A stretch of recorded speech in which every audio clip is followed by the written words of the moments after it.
네, 오늘장 랭킹5 시간으로 이어가도록 하겠습니다. 레몬리서치 김민수 대표와 함께 하시죠. 대표님 어서 오십시오. 안녕하십니까. 안녕하세요. 자, 시장에 대한 고민들 리스트 확인해 보면서 풀어가 보도록 하겠습니다.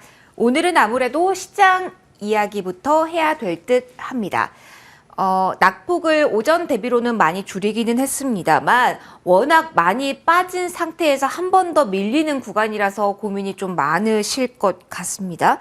긴축의 고삐는 죄어질 수밖에 없는 상황인데 이렇게 계속 바닥에 대한 이야기를 하기 힘든 상황이 계속된다면 주식 비중이 높으신 분들 지금 어떻게 하셔야 되는 겁니까? 네, 지금 시장 보니까 낙폭은 줄였습니다. 지금 상황만 보기엔 그냥 한 20몇 포인트 올라온 것 같아요. 느낌이.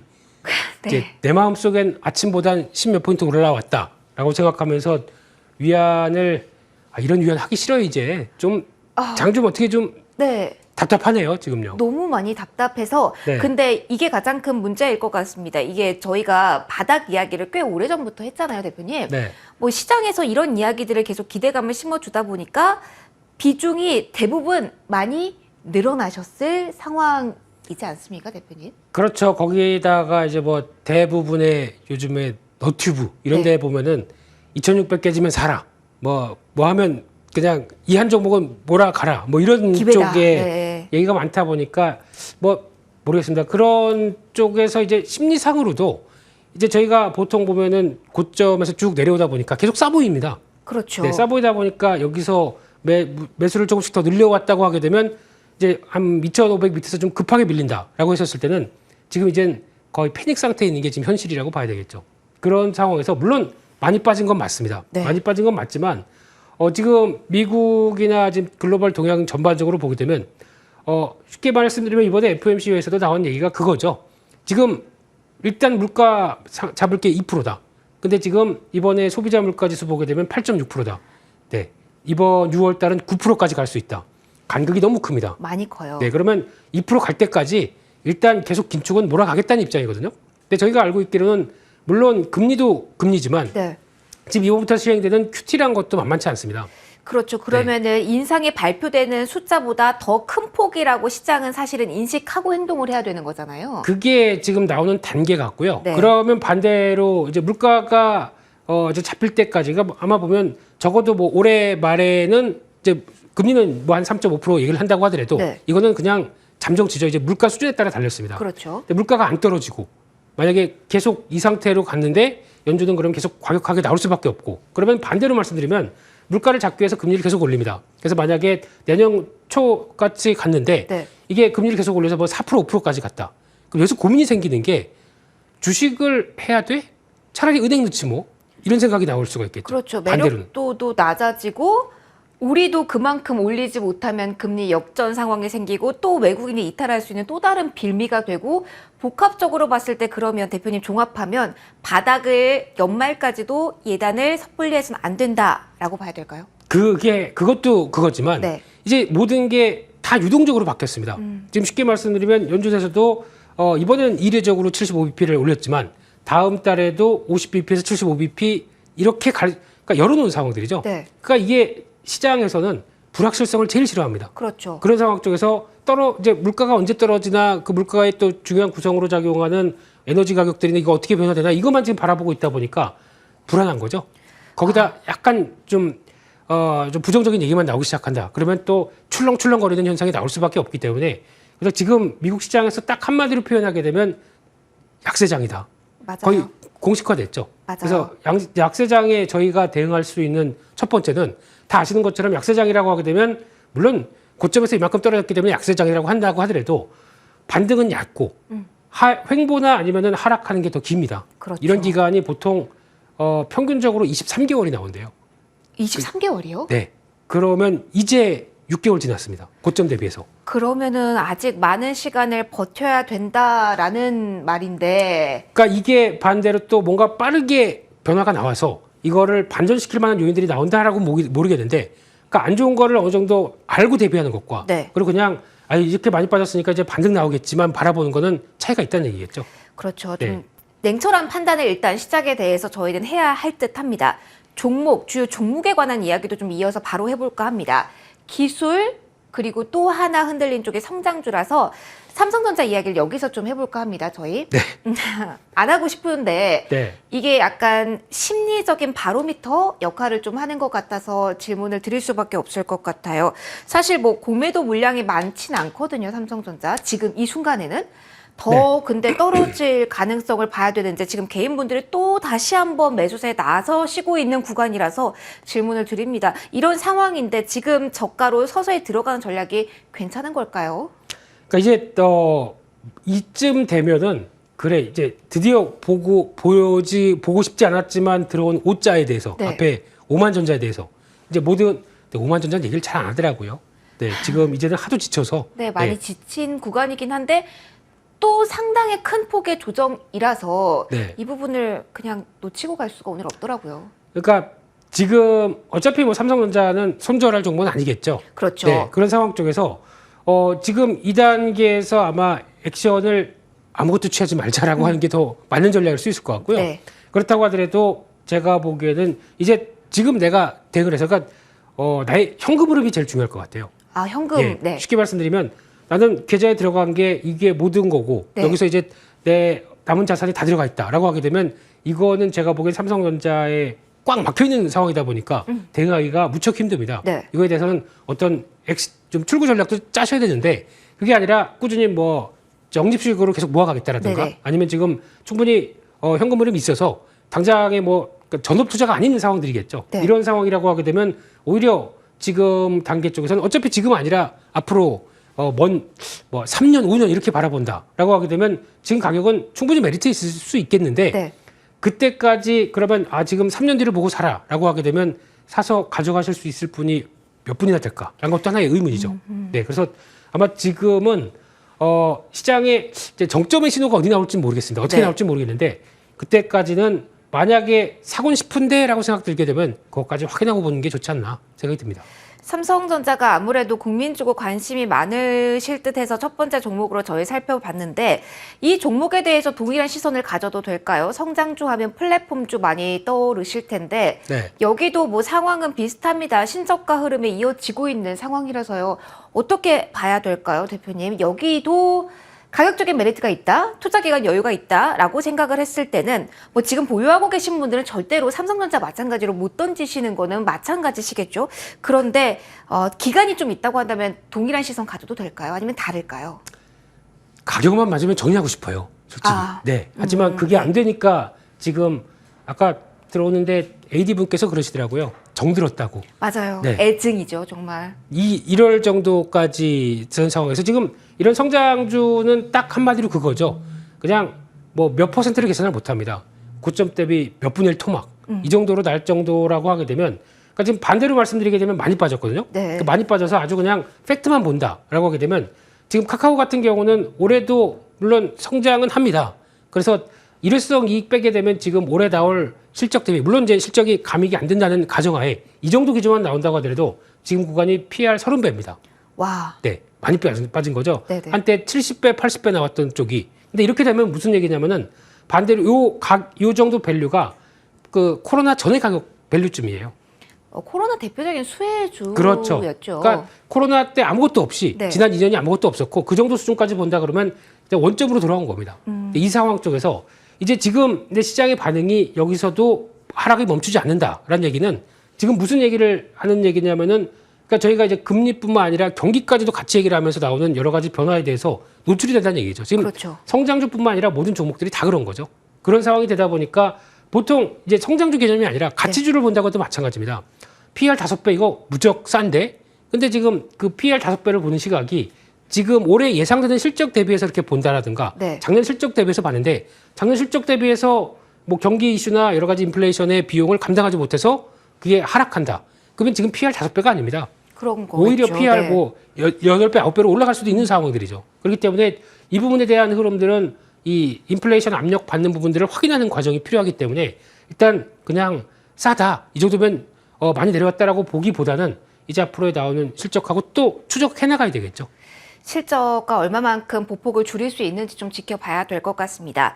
저희 그렇다면 조금 더 분명한 대안이 될 수 있는 쪽으로 좀 넘어가 볼게요. 원자재 쪽을 이어 조명을 해보도록 하겠습니다. 저희 여기에 대해서는 괜찮을까요?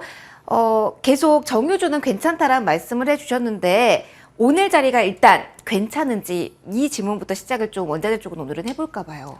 네, 이제 보통 보게 되면 원자재 쪽도 이제 단순하게 저희가 생각할 때 네. 그냥 가서 파면은 바로 기름 나와서 이거 아니면 바로 가스 나와서 생각한다라고 하는데 이쪽도 신경 쓸 게 엄청 많습니다. 쉽게 그렇죠. 말씀드려 네. 볼게요. 제일 먼저 이제 이렇게 유가가 올랐으니까 액션을 취해야겠다. 그래서 가면 첫 번째 탐사합니다. 탐사하게 되면은 탐사해서 여기서 기름 나올 것 같아서 딱 파는데 기름 나왔다. 와, 이거는 로또 될 확률만큼은 어렵대요. 로또보다 더 어려울 것 같아요. 네, 처음 발견해서 딱 들어가는 게 네. 10번 파서 들어가면 한 번 나올까 말까라고 하는 게 이 탐사 과정입니다. 탐사에서 성공했습니다. 네. 비용 많이 들었죠? 그렇죠. 근데 거기서 이제 시추가 들어갑니다. 시추가 들어가는데 시추 들어가게 되면 그 다음에 가장 또 해야 될 게 조인트 벤처를 많이 설립을 해요. 미국에서 보통 보면 쉐일 기업 관련돼서 좀비 기업이라는 얘기 많이 들어보셨죠? 네네. 네. 이게 한때 미국의 신용 리스크, 기업 신용 리스크를 크게 좌지우지하는 대표적인 회사가 한때 유가가 막 출렁이다 보니까 쉐일오일 들어갔다가 마이너스 난 적도 있고 그러다 보니까 이게 한계 기업 쪽으로 많이 몰렸어요. 네. 이익도 안 나는데 거의 몰려가는 기업. 그러다 그러다 보니까 정유사랑 거의 이제 투자하는 그 시추하는 회사랑 합작해서 조인트 벤처를 만들어서 네. 충격을 줄이려고 합니다. 이게 그 다음 단계고요. 네. 그 다음에 이제 다 됐으면은 조인트 벤처가 이제 시추하는 플랜트를 만들겠죠. 플랜트 만들어서 이제 뽑아내기 시작합니다. 뽑아내서 그 다음에 어떻게 되냐면 그게 다가 아니에요. 이거를 가지고 수출하려고 터미널을 만들어내죠. 근데 이 기간이 한 단계 한 단계 꽤 오래 걸리는 작업들인 거죠, 대표님? 이거 다 따지게 되면 네. 5년 걸립니다. 5년이요? 5년이나 걸립니다. 그래서 터미널 됐고 그럼 네. 그 사이에 이제 수출하는 라인 만들어놨으면 거기다가 운반할 배가 만들어지겠죠. 그럼 배까지 완성된다 하게 되면 이 일련의 과정을 쭉 하게 되면 처음으로 계획해서 이제 진짜 유럽까지나 아니면 뭐 어느 나라까지 간다. 5년 걸립니다. 그러면은 네. 현 수준에서 유가가 어떤 방면으로든 뚝 떨어지면서 하향 안정화될 가능성은 지금은 단기적으로 낮다고 보는 게 맞겠네요.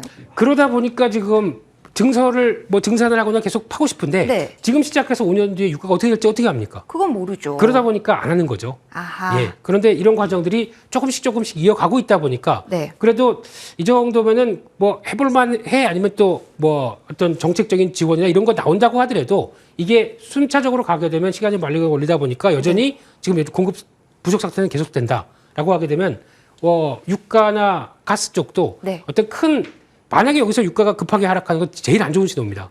오히려 급하게 내려갈 경우가 경기가 안 좋아서 수요가 네. 수요가 못 따라다고 해서 그게 내려가는 거는 시장의 하락, 본격적인 또 하락의 신호입니다. 그러면 오히려 이 정도에서 어느 정도 자리를 잡아주는 걸 우리는 지켜봐야 되는 걸까요? 가장 좋은 시나리오가 네. 한 100달러, 90달러 때 갔다가 약간 와서 하향으로 점진적으로 이렇게 내려가는 게 제일 좋은 신호고요. 그래야 변화가 나왔기 때문에 그런 걸 또 체크해야 될 것 같습니다. 그러면 직접적으로 오늘 자리에서 볼 수 있는 건 정유일까요? 아니면 여기서 좀 연동해서 볼 수 있는 저희가 종목에서 힌트를 찾아봐야 될까요, 대표님? 좀 확장돼서 오늘 조선주가 강합니다. 왜 강한 걸까요? 아침부터 네. 강하더라고요. 앞서 말씀드린 논리, 배도 필요하다. 운송. 네. 근데 최근에 나오는 LNG석 추이를 보게 되면 한 척당 이제 3천억씩 들어옵니다. 네. 예전에 2천억대 초반이었는데 네. 이번에 현대중공업에서 계약한 거 보니까 6,173억. 네. 이거 한 척에 3천억이 넘습니다. 네. 잘 받는 거죠. 그렇네요. 그러면 LNG가 이제 이렇게 비싸지기 시작하는구나. 앞으로 들어오는 거 처음에 이렇게 나오기 시작하면 다 올라가겠죠. LNG 쪽 밟습니다. 그렇기 때문에 이쪽 현대미포조선 관심 있게 보고 있고요. 네. 본행제 한국화본 이상입니다. 기자재 쪽도 같이 봐도 괜찮다라는 의견 정유주와 맞물러서 저희 시선 주셨고요. 다음 거 보도록 할게요. 2차 전지가 버텨주고 있는데 방향이 살짝 바뀌어서 점검을 받아볼까 합니다. 대표님, 네. 2차 전지주가 대안인 거는 맞는 것 같다라는 의견이 많은데 이게 맞는지? 그리고 이전에는 LG 향이 좀 강하게 움직였잖아요. 네. 그런데 뭐 덜 오른 측면인지 뭐 새로운 뉴스에 대한 강한 반응인지 삼성 향이 오르고 있거든요. 네. 지금의 상황을 어떻게 냉철하게 좀 판단을 하면 좋을까요? 네, 뭐 2차 전지 트렌드에 대해서는 뭐 더 말씀 안 드리고요. 네. 근데 그 중에서 요즘 삼성 쪽이 테슬라를 한번 부대했다. 네네네. 네, 다 모여서 우리 분해했다. 네. 하다 보니까 삼성도 혹시 전기차 뭐 2차 전지 쪽의 라인업 강화, 전장 부품 강화 뭐 이런 얘기가 나오다 보니까 좀 더 힘드는 것 같고요. 네. 게다가 지금 테슬라 쪽에 지난번 삼성전기가 카메라 모듈 납품하는 계약 이게 하면서 그 다음에 나오는 게 혹시나 그쪽과 관련된 또 전장 쪽에 강화시키는 M&A가 나올 건 뭐가 네. 어떤 변화가 나오지 않는 쪽에서 좀 강하고요. 그다음 또 테슬라 쪽으로는 4680이라고는 좀 크죠. 네. 이쪽이 들어갈 물론 LG도 준비해서 이제 들어가는 상황으로 지금 증설하고 있고 삼성도 지금 연구하다가 거의 막바지가 아니냐라는 쪽이 나오다 보니까 그쪽에 나와서 이제 원통형의 강자가 될 수 있겠다라는 네. 쪽에 흐름이 나오다 보니까 관련주들 어제부터 움직이긴 시작하는데 근데 아직 다 추정입니다.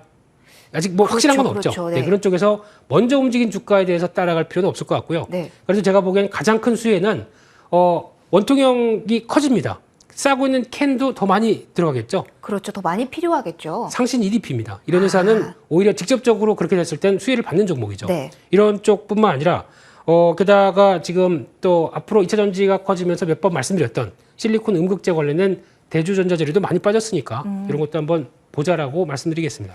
그래도 계속 가능성이 있는 섹터니까 계속 발굴을 해본 노력은 이쪽에서 필요할 것 같다라는 조언과 함께 저희 두 종목 추가로 선택적으로 알아봤습니다.